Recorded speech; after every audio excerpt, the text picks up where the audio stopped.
Welcome. I'm Janelle Kolaski, a career mindset coach and actor. And I'm Amanda Dubois, a self-authenticity and prosperity life coach and actor as well. And we're your co-host of Mindset Artistry YouTube channel, where we teach you the art of discovering and using your mindset to build a career and life you desire. Hello. Welcome back to another episode of the Mindset Artistry podcast. We're so excited to have our guest today, Miss Tricia Campbell. So I'm going to do this wonderful bio about you, and then I'm going to get into some questions. Tricia Campbell is a plus size supermodel, confidence, body image, and model coach. Empowering women worldwide is her mission. The Tricia Campbell brand is an experienced professional tech fit model that fits for companies such as Target, WACOAL, MARENA GROUP, Victoria's Secret, Negative Vanity Fair, and SHEFIT, to name just a few. Tricia is the industry's perfect size, XXL, 1X, and size 38, triple D, 40 double D, US bra fit model. In addition to being a professional virtual tech fit model, Tricia believes as women we must reclaim our inner beauty and unleash our unshakable confidence. Helping women to achieve their unstoppable confidence, Tricia developed her 90-day signature coaching program called Confidence Quiz. And we'll put more info about that below. Hailing from Montego Bay, Jamaica, Tricia was surrounded by the love and support of her family, who instilled in her the message that commitment, persistence, and faith are unfailing keys to achieving success. Holding tightly to the wisdom she received, Tricia took bold steps towards realizing her dreams by attending the Fashion Institute of Technology, FIT, in New York City. After earning a degree in fashion design, Tricia began working for a noted fashion designer. While working for the designer, she was often asked to double as a plus-size model. And many opportunities later, Tricia became an in-demand, full-time plus-size model requested by numerous fashion industry leaders. And I love this. Tricia is also known for being Oprah Winfrey's stand-in model for over 7 years and counting, which is amazing. And there's so many amazing things here. I think I'm going to put it below because we want to hear your beautiful voice, and I want to hear everything that you have to say. And you can check out more publications below and also find her on runways in Paris, New York, Miami, UK, and Jamaica. Okay, Tricia, let's kick it off. We met modeling. And I think we also both knew Anthony Higgins. That's also, I think we met at the same time. And oh my gosh, I miss Anthony. He's one of my favorite agents. He believed in me at such a young age. Was he one of your first agents, or did you have other agencies that you worked with in the beginning? First of all, thank you ladies for having me on the podcast. This is amazing. Anthony Higgins was one of my first agents in New York City, and he really believed in me. You gotta do this, this, that. So I went in and I was like, listen, I want to model for like Brian. I want to model for all the big, companies. And I was like, all right, I see where you want to go. So he really believed in me, and we made a great team. I think we were together for like 17 years almost. He was my agent. I really love and appreciate him. Yes.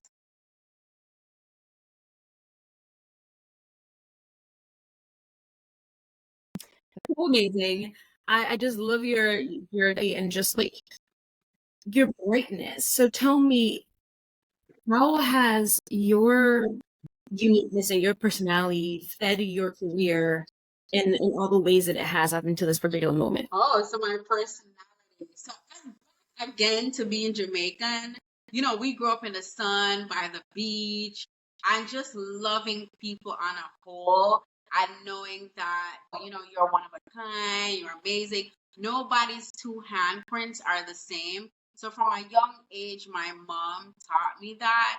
But even though I was a tomboy, I was never girly. Thought I was a guy. Like, seriously.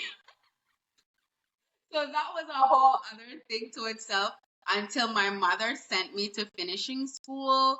And then with my, I guess, like, vivacious personality, those coaches taught me how to not be myself, but how to really use my personality and become like brighter in a calmer way, because like back in the days I'd be like, yes, away I sit, like.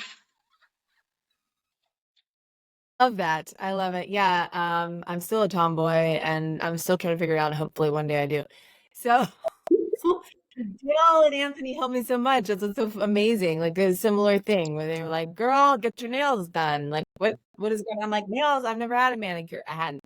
So anyway, have any advice you have for models? You coach models about confidence, and everyone thinks it has to be about, how you look or something, but it's not. When I started modeling, I'm a size 8, an 8'10". I'm a medium, and I became anorexic for a while because they told me you have to be a 2.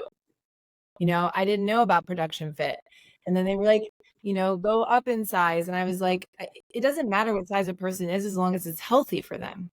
Well, I'm happy that I never gave up, but what advice do you have for people? And also tell us a little bit about your journey when people tried to make you something you weren't and how you worked through that and prevailed. Oh, that's a great question. So for me, the first time I was fat shamed, I was 13 years old. So after I finishing school and modeling school, a great friend of mine, he was like, "Oh my God, Tricia, you're beautiful. Miss Jamaica is coming to town. So you gotta enter Miss Jamaica." I'm like, "Okay, cool." I'm 13 years old. I'm like, "All right, I'm gonna enter Miss Jamaica." I enter Miss Jamaica. I did my talent. I'm doing good. Everything answered my question nicely. So one of the judges, she brought me to the side and she's like, "Listen, you're beautiful, you're gorgeous. You can make it to Miss Universe. But however, you are the biggest one in the competition. We need you to lose those hips, get your tummy down, try to get like 2 sizes down." I'm 13 years old. So I literally go home. I tell no one. And I'm like, because I'm a tomboy. So I'm like, whatever. In my masculine energy, I'm like, I'm gonna show her. I'm gonna lose all this weight. So I go I had like 2 months to do it. So for 2 months straight, ladies, I was drinking nothing but water and just fruits every day. I fainted, almost died. My menses kind of stopped. My whole body went into shock. So that was my first like body thing that I went through. And then only to find out I was only 13. They needed our paperwork to go to the finals. And they were like, "You're only 13, you gotta be 18." So I did that and almost killed myself at that age, trying to be something I'm not. So my thing to women is, or little girls, never try to be something that you're not. If people can't accept you the way you are, well, too bad. And I know it's easier said than done, but you don't want to kill yourself. You don't want to get sick. And you just don't want, it's mindset too. It plays with your mind. Am I too fat? Am I too skinny? What should I eat? I want to kill myself. I want to go for plastic surgery. There's nothing wrong with plastic surgery if that's what you want, hey, but you want to love yourself for who you really are. So coming to America and becoming a model and meeting Anthony and all my other coaches that I've had and people around me, I still have even a body coach today. She would call me today because in my body right now, I'm losing a lot of muscle. And she's like, "Come on, girl, like you gotta lift some weights." And, so it's good to have good people around you who could speak life into you and really love you genuinely. I want to see you win no matter what size you are. So that's my advice there and how I got better with the whole body image issue. I love it. Thank you for sharing, because I feel like that is a conversation that kind of gets, as I say, brushed under the rug constantly, especially among women of color. And there's like this perceived image that we have to live and fit into, and we don't, because our bodies are not built that way. And like I'm a very square body naturally, but I don't have the hips compared to some of my other members of my family. So I was very thin naturally, but it just, at the same time, culturally, I didn't quite fit the norm. So I love that you share that about your body. And at 13, that's just, it happens so often to ingrained in us as adults, and then we don't love ourselves who we are, and as we get older or mature in life. So with that, what was, I guess it's a two-part question. The current mindset that you have where you love yourself, and your body and is changing, how did you develop that? one. And then two, what are top 3 points that you would want someone to keep in mind as they start to begin a career in this industry? So when you're going into modeling, it seems fun, it seems glamorous. So you got to do your research, and you have to know that it's a business. That's the biggest misconception. I think a lot of young girls and women or anyone who's going into the business, it is a business first and foremost. Of course, you know, you gotta pay your own taxes. And we talk about that. You gotta have your own medical, you know, your own retirement, like all these things. People and sometimes the agents don't really tell you upfront. So those 3 things are definitely. I know it's not the sexiest and all of that. Nobody really talks about that, but that's one thing that you have to definitely know, right? So for going forward, I believe it's mindset, because as you're going along as a model in the journey of modeling, you're gonna get beat down. When I say beat down, you'll go to castings and they're like, is your arms very long for your body? Is your torso too long? Right? And so your mindset has to be so strong. And what I did, because one time I almost had a nervous breakdown, because one of my dream plans that I always wanted to work for was to see Lane Bryant, right? So as a plus size model, that's one of the top companies that you want to work for. And Anthony sent me on the casting, and I was late.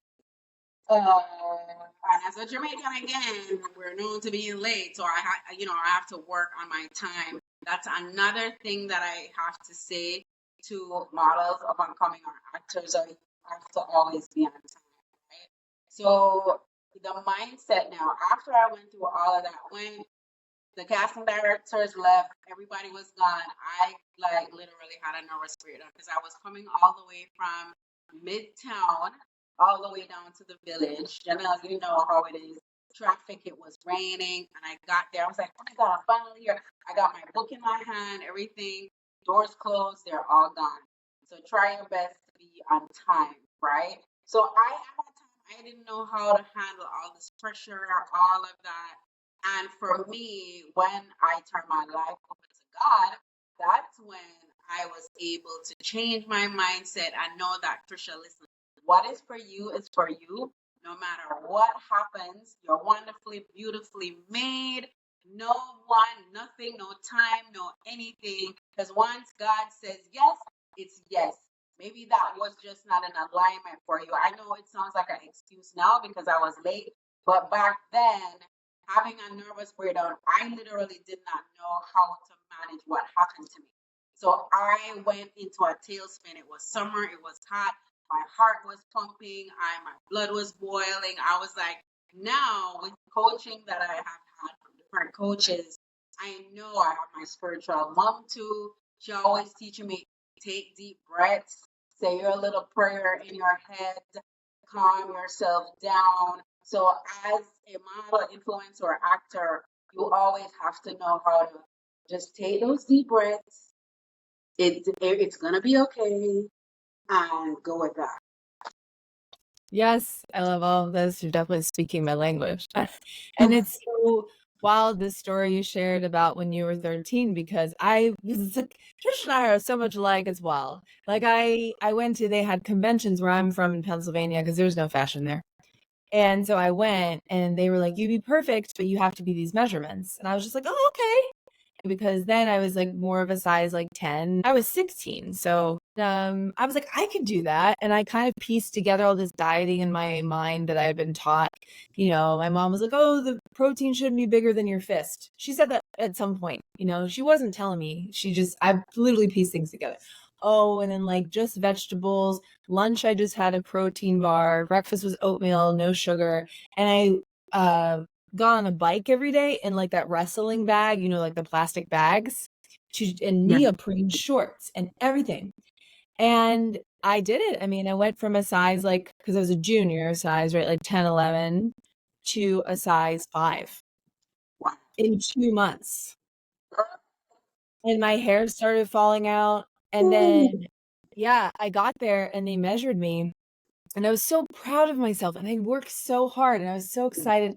And I get there and they're like, sorry, like your waist is still not small enough because of my rib cage and my hip bone, because I'm a broad person. Like my bones are, I literally can't get smaller than like I'm 28. I just can't. So the rest of me could get to like 34 hip, you know? And like now I'm a 40 hip, which looks a lot better. But yeah, yes, it does. And so can you talk a little bit more about the business side and what people don't understand and how do you get jobs? Like, for example, Tricia, I ran last week. I do place and they need a model. And I was like, okay, but I have like a full day. She's like, it's competitive, so you can't get here. Did you say competition? So then I literally ran and I got there. I was like, y'all, you got 4 minutes. I have a client in 5 or 8 minutes. I have to go. And so I get in there and then I'm like back behind the folding thing and I notice it's got like a TJ Maxx tag on it. Yes, I've worked for other companies at TJ Maxx. So then once I get out there, I start talking about those clients and it's all based in truth.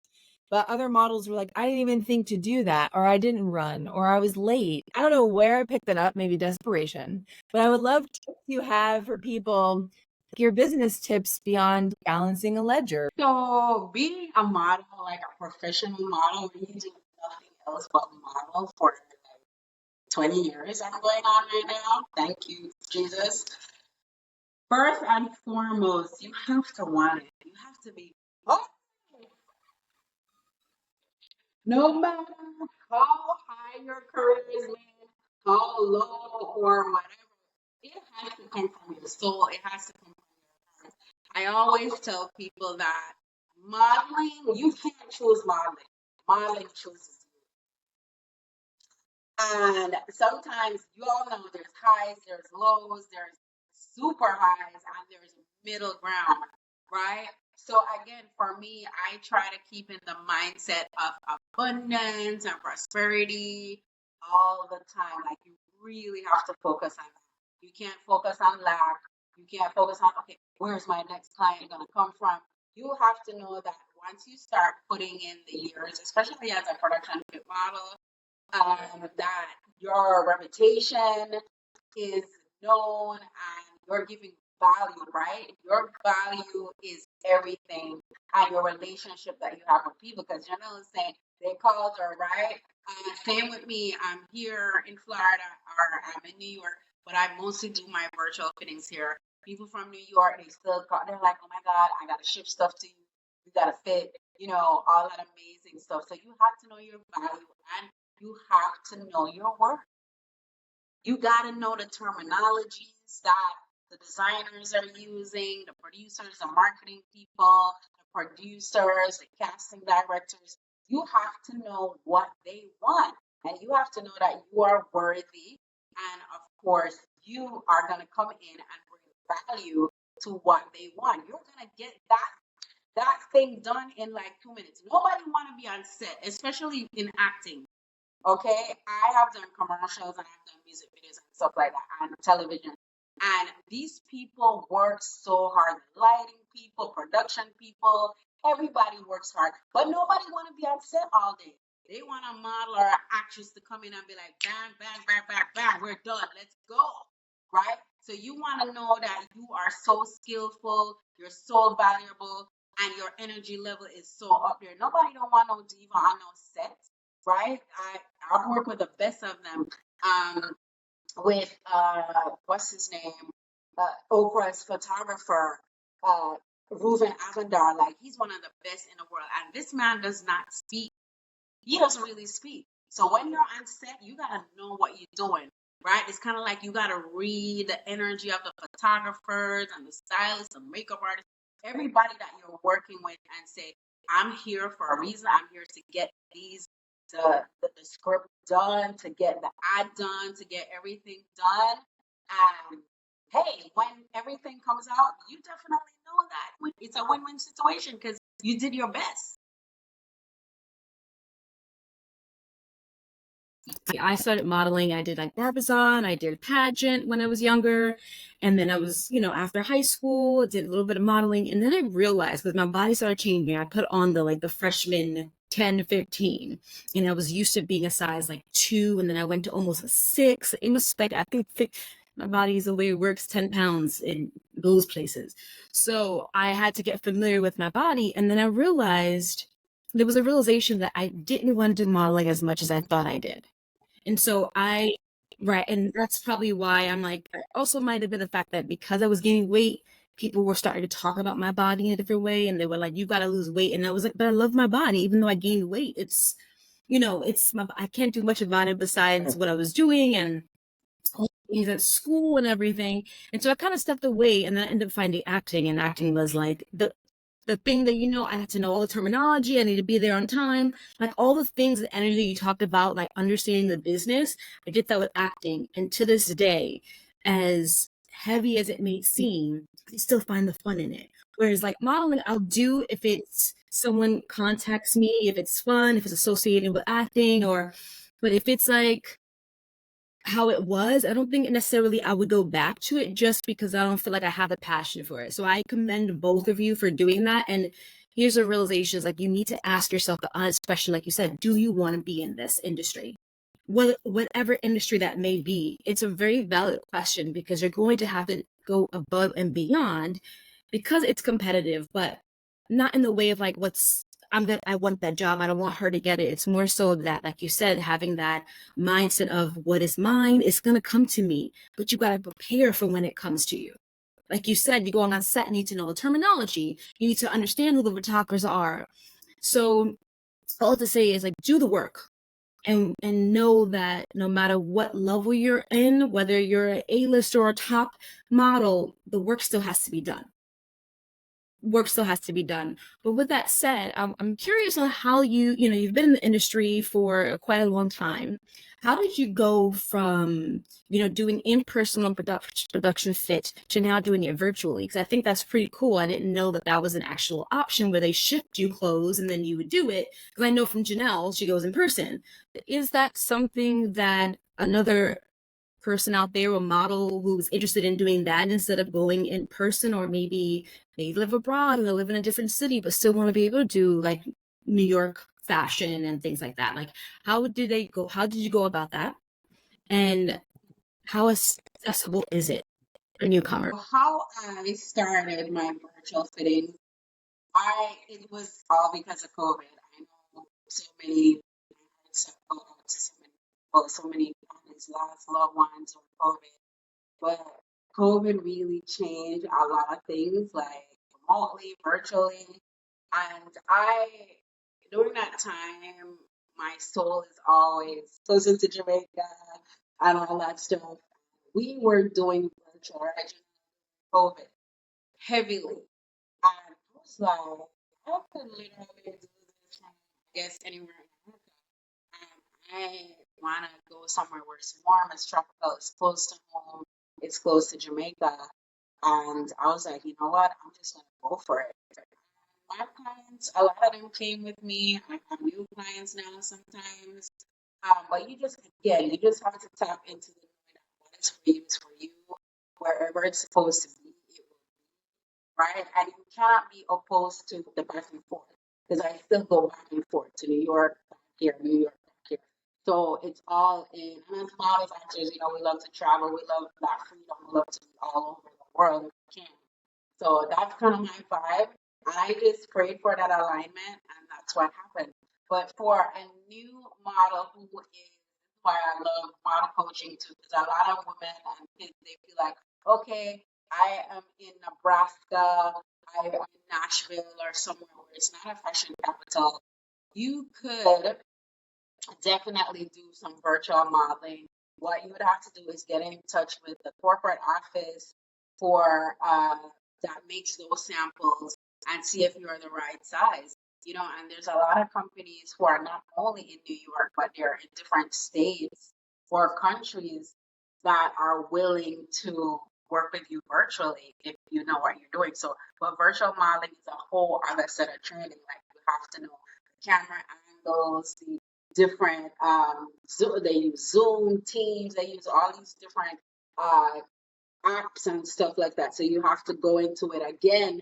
So I had to teach myself lighting. I had to learn about what a tripod is, what phone settings are, all the different, and how to measure myself in front of the camera, like all these amazing new stuff. So it's just, I always say, whatever you want, there's ways how to do it. You got to find a mentor, find a coach who's doing it before you, and just and doing it successfully and go for it. I got a lot of work, especially for acting, without an agent. And it was because I was reaching out to companies directly. And that goes back to looking at it like a business. And I joke with Amanda, it's kind of funny, like modeling, I have a little less fear than acting, because acting, there's all these casting directors. Same thing with modeling, but I had more fear around the casting directors because TV is really what I really, really want to do. But then I used, and this is what's great for everybody listening, look at your experience in other parts of your life and apply that to all. Like in modeling, I had no fear of being like, I'm the solution. Like, oh, you need a size 8, like it's a specific size 8, 10, whatever. Here, hello, here's my stuff. But for some reason with acting, we get nervous about that. But it's quite literally the same. And so I've used that. And I want to know a lot more about, well, 2 things. I really want to get into the confidence queens and all about that. But also, you know, like you said, modeling chooses you. And I try to tell people, if you have a desire, the dream is within reach. I don't believe we're given desires, like strong desires to do something if we weren't created to do that. I don't believe that. So you got to work on your technique and your craft, but it's there for a reason. And so for whatever reason, I'm grateful that I had that and I went for it, even with so many doors being slammed in my face. So what is that for you? Like, how do you keep getting up and going at it and evolving, like you're speaking about? Like you knew, like, okay, I have to learn lighting. And you were just like, fine, let's just do this. Because other people maybe don't have that or they're scared. I'd love to know more about your intuition around all that and confidence queens. Oh wow, confidence queens! Wow, wow, wow, wow. That's one of my programs I created like 3 years ago during COVID when we were in lockdown. Because I was coaching models already and women in their confidence. Like I would go like into a store and a woman would be trying something and she's beating up on herself like, man, I really like this dress, but I gotta lose some weight. My belly's looking big. I would literally go to her and be like, listen, you're alive. You are healthy as far as you know, you're not in a wheelchair, love yourself, and I found myself doing that all the time, even in bathrooms, like when I would go out to dinner, I'll be in the stall and I'll be hearing women like really beating up on themselves, like, oh, I don't like how I look, I gotta, and I would literally come on and be like, what are you talking about? You're a queen, you're beautiful, because what really pushed me into that direction, so my mom died of colon cancer a couple years prior to that. And it really gave me an aha moment. I was like, okay, all right, girl, it's not really about the outward body, but your inner body. So of course you want to eat healthy, you want to work out, no matter what size you are, all of that. And then I went through a crazy breakup. I was with someone for like 10 years. We went through a crazy, someone I thought I was going to marry, to all of that. And I literally had to get coaching. And my first coach, my relationship coach, Mr. Paul Seabrooks, and I love him. And he really instilled certain things in me about my worth, my value, and all of that. And then after that, I was working with Oprah too. I've seen Oprah said and how she encouraged people. I was like, all right, I'm feeling in my heart like I need to serve. I need to help women who are down on themselves, women who lack self-esteem, lack confidence. And my piece is always that the unstoppable confidence, that real confidence. Because a lot of us, we go through, yeah, I'm confident, yeah, I know, but are you really confident? Like seriously, and I had to even go through that with myself because again, back to being Jamaican, we are very bold, we're like, I'm proud, I'm that, but deep down sometimes we're so hurt and we're so lost and we're so nervous and we're in fear, but yet we're like, yeah, I'm confident. Yeah. So I help women to really get down to the bottom of what's stopping you. Yeah, you say you want to be on camera. Yeah, you want to be an actress. Yeah, you want to do all these things. You want to write your book. You want to go back to school. You want to do all this. But what is stopping you? Like, So that's where I was like, I'm going for it. And I became a coach and with confidence, body image, and model coach. I think there's this a misconception, like you said, of what confidence is versus like a facade. Putting a facade on, like, dress the job you want, not the job you have. But what is true confidence? Oh, wow. So true confidence is really understanding who you are and what you are, right? It's really about you. It's not about another person. And what happens with a lot of us as young women, we tend to compare ourselves. So, no.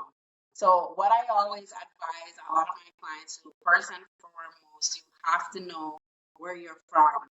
Like, if you can do a test or do something, maybe your great grandmother, your grandmother, like give you a little history of your people, where they were from, what region, and all this stuff.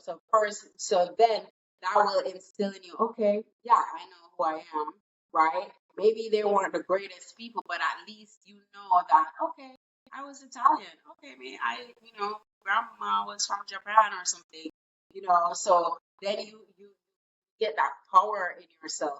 And confidence is knowledge too. So you have to read, you have to keep yourself so versed on everything, right? And that's why I call my program Confidence Queens too. Because yes, you're royalty, you're valuable, you're worthy, but you also have to fill up your mindset with new things because the world has changed and it's changing.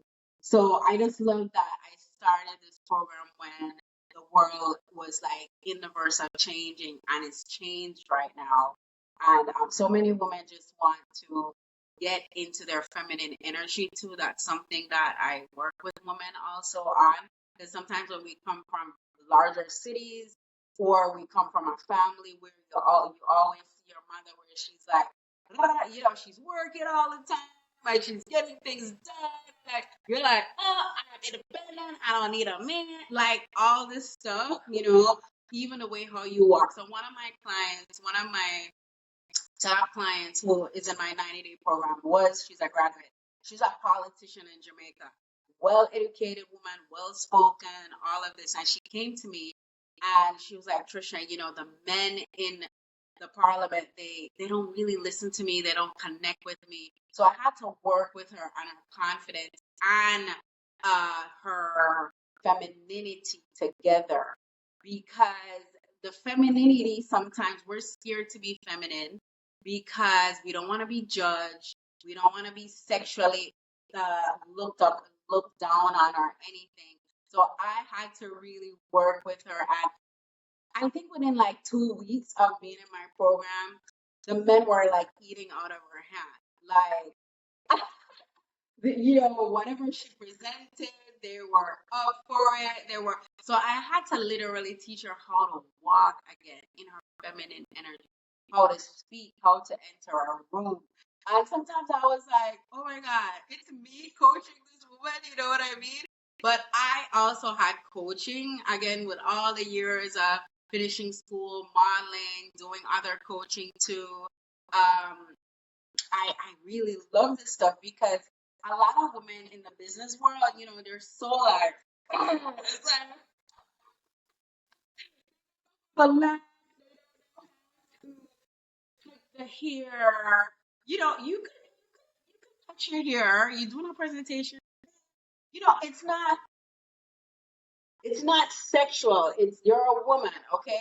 Your hair is probably coming in your eye. It's okay to do that. That's fine, right? So, and even the way how you walk, the the harder everybody's hearing my boots on the floor, that means, everybody has to listen to me. No, right? this versus this, oh my God, it's so much more inviting.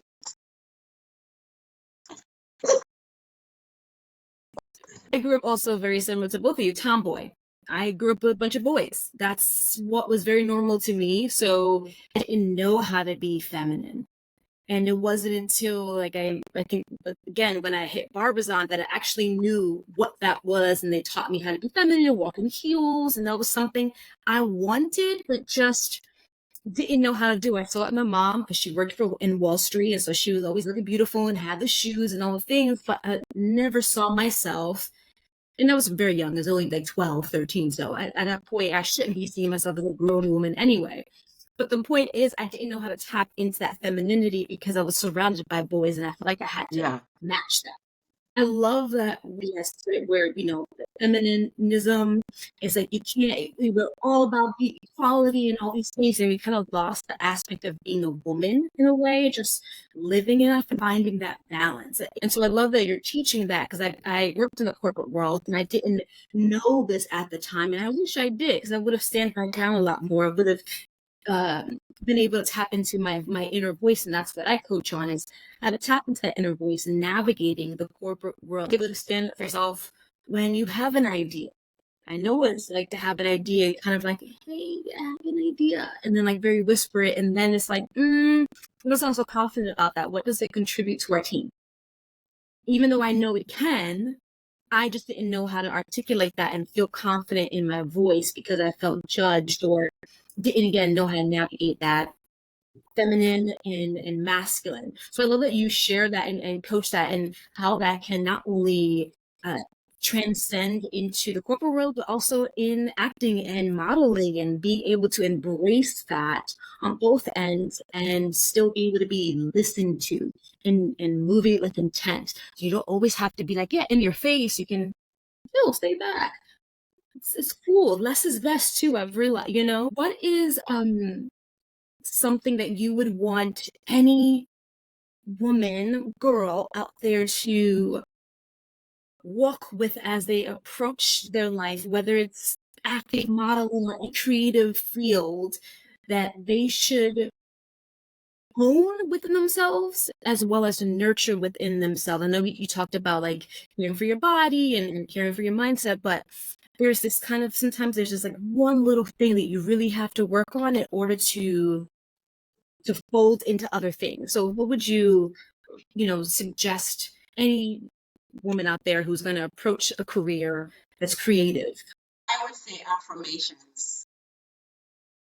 Affirmations are key to being in the entertainment industry, in other industries too, but really in the entertainment industry, whether you're a model, an actress, influencer, as long as you're in front of the camera, you're in front of the public, you're getting ridiculed, you're getting judged, you're either way. Oh, she's beautiful. Oh, she's fat. Oh, everything. So you have to know in your mindset who you really are.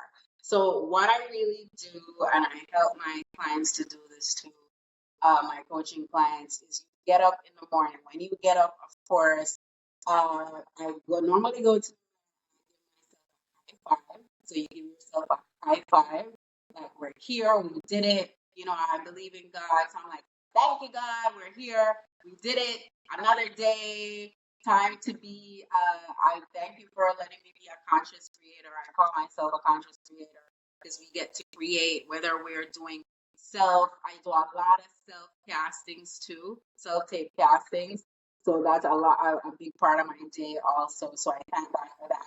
And then I say like 3 affirmations, whatever it is you want, something that resonates with you. If you want to be a millionaire, you say, I am a millionaire. Maybe you don't want to be a millionaire. You're not going to say that. But if maybe you want to travel, you say, okay, I get paid to travel during my modeling or my acting. Like you could say that. And the body piece, a lot of women struggle with the whole body. You don't even want to see yourself naked in front of the mirror. Strip yourself down and say, I love my body.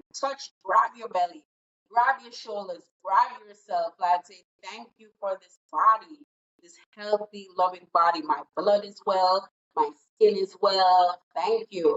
Just be in gratitude. So affirmations are everything. And remember, don't only just say it just to say it. You have to say it from within. If you have to repeat it 2 times, 3 times, but do it in the mirror. And don't be afraid to look yourself in the mirror. No matter what you're going through or what you've been through, just always remember that you're wonderfully and beautifully made in God's image. So that means you're like God. You're beautiful. Your light is here to be shined. So don't let maybe you go to a casting and you got really beat down. You gotta now we have our phones. When you get out of there, maybe you can't find a mirror. Just put the phone camera on yourself and say, I'm beautiful no matter what. So you do your affirmations, and that I'm telling you, that will I wish I knew that when I started modeling. Right now, like I was Yeah. a hot mess, ladies. Like I'm telling you, nervous breakdowns, beating up on myself, all this stuff. And it's like maybe like like 6, 7 years ago, I started doing these things, and everything changed for me. I was starting to book more jobs because the producers and the casting directors, they could sense when you're not confident, when you have that fake confidence. I remember when I first started modeling, and I wanted to book Macy's Ecom so bad. Actually, it was Ecom and a fashion show they were going to have in their store. And I get to 34th Street in the corporate office, and the casting was like maybe on the 15th floor. So I get in the elevator. It's somewhere there. I get in the elevator. I'm like rushing. I'm sweating. My jeans is falling off. I'm like, oh my God. So I get like really like flustered because I love castings.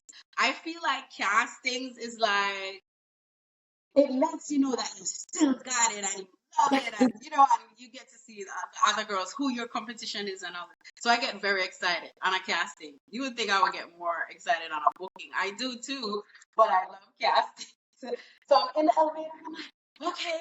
So this is why for a lot of young models too, you have to get training to help to deal with these things, also to know how to handle this. So I'm in the elevator, I get off the 16th floor, and I'm like fixing myself, and I have my book, and then the elevator opens, and the casting director is sitting right in front of the elevator. So the minute you get off the elevator, you should be looking fabulous, pull together, and start walking for her. I mean, she was, when I say fabulous, she was sitting there with her notepad, just like this. Next, you could step right back in the elevator, please. And that was that. Her, please walk for you at least. She was like, no, get back in the elevator. That's it. Yeah. So Oh my you gosh. have to. So that was one of my first, like, girl, no matter where you are. And one more thing I want to add to young models and actors and influencers, everybody is a photographer now. So you always have to be on, right? And I'm not saying fake on, just be yourself, but just know that you always have to be on because everybody is a film director, cameraman, your kids, your mom, like everybody got a camera, right?